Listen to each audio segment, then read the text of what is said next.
Et salut logique, on se retrouve sur le point Bitcoin. Alors, on a cette journée qui a fait un très bon rebond. Donc, on va essayer de voir un petit peu jusqu'où ce rebond pourrait aller, afin de voir si derrière, eh bien, il y a une reprise vers la baisse ou alors une continuation haussière pour aller rechercher les niveaux des 20 460. Donc, on va passer tout de suite sur le 4 heures. Donc, après la grosse baisse, donc on avait mis sur la dernière vidéo, hein, donc on avait parlé de cette extension qu'on avait dû mettre après l'accélération du 6 septembre à 18h40.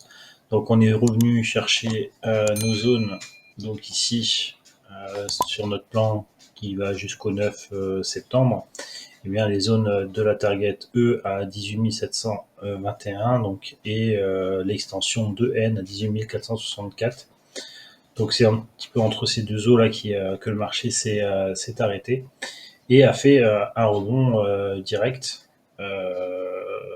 dès l'ouverture US en fait à partir de 14h, 14h30.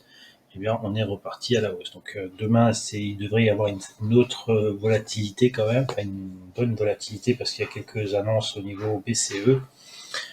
Pour ça, pour avoir un peu plus de détails et tout ça, sur le Discord, on a Tintin qui développe la macroéconomie, en tout cas vulgarise un petit peu la macroéconomie. Donc si ça vous intéresse, venez sur le Discord. Bref, là maintenant, une fois qu'on a fait ce point bas ici, on peut estimer que c'est un point D potentiel. Donc même si le temps n'est pas fini, on va spéculer sur le fait que ce soit un point D afin de voir où se trouve la, la zone, on va dire, d'équilibre de la transition d'onde. Donc ici, on a cette transition d'onde ici qui peut se faire entre 19 579 et 19 367. Donc c'est les prix dans lesquels on arrive. On voit qu'elle est venue avec pas mal d'avance, puisque généralement on s'attend à la transition d'onde avant, enfin je veux dire après le temps 3 de la fluctuation. Mais donc là, on a cette correction qui vient, enfin ce rebond technique qui vient rechercher cette zone. Donc on y est quasiment, hein, 19 367, je rappelle, 19 579, zone sur laquelle il va falloir voir si le marché bien se met à ralentir sur cette zone-là pour repartir éventuellement à la baisse. Donc histoire de voir si derrière ça, eh bien c'est pas une structure en trois vagues baissières qui se propagerait. Donc tout ça on le verra sur les prochaines vidéos éventuellement. Pour le moment, ce qu'il faut garder en tête pour demain, en tout cas ce que je surveillerai demain, c'est cette zone ici entre 19 579 et 19 367. Donc cette zone, et à l'intérieur de cette zone, eh bien, de voir si le prix va distribuer ou accumuler. Donc, encore une fois, ou ça va partir dans le sens là, et dans ce cas-là, ce serait une accumulation. Donc il faudra regarder les structures sur les unités de temps plus courtes.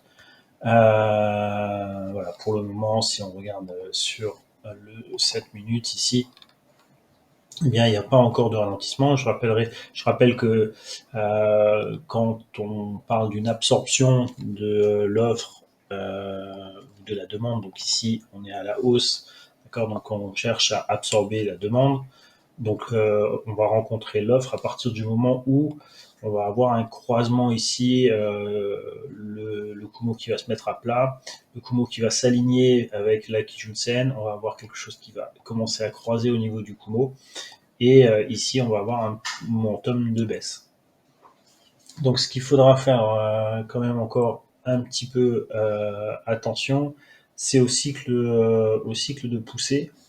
Donc, le cycle de poussée ici de Kijun qui devrait reprendre à partir de, je vais mettre la date comme ça, on s'en souviendra. Donc ici, du 8 septembre à 6h40. Donc à partir du 8 septembre, 6h40, on va avoir la poussée de Kijun-sen qui va reprendre, donc un cycle haussier qui va devoir reprendre. On verra si l'harmonie reste entre la poussée passée et la poussée du présent. Donc ça va être aussi important d'observer. Donc on garde la date du 8 septembre 6h40. Donc après 6h40, théoriquement, il devrait y avoir une poussée. S'il n'y a pas de poussée, ça veut dire que eh bien, on est désynchronisé entre le cycle de poussée du cycle qui et le momentum présent. Donc ça aussi, il faudra l'observer. Donc pour demain, je résume, très certainement une bataille dans cette zone-là de ralentissement. Et ensuite, suivant la structure de ce ralentissement, eh bien, on va voir si c'est pour partir à la baisse ou alors continuer à monter et fermer la totalité de l'imbalance qui a été générée sur la bougie du 6 septembre à 18h40. Donc voilà un petit peu pour demain ce que je vais observer sur ce marché. Voilà, je vous dis à la prochaine vidéo. Salut, salut!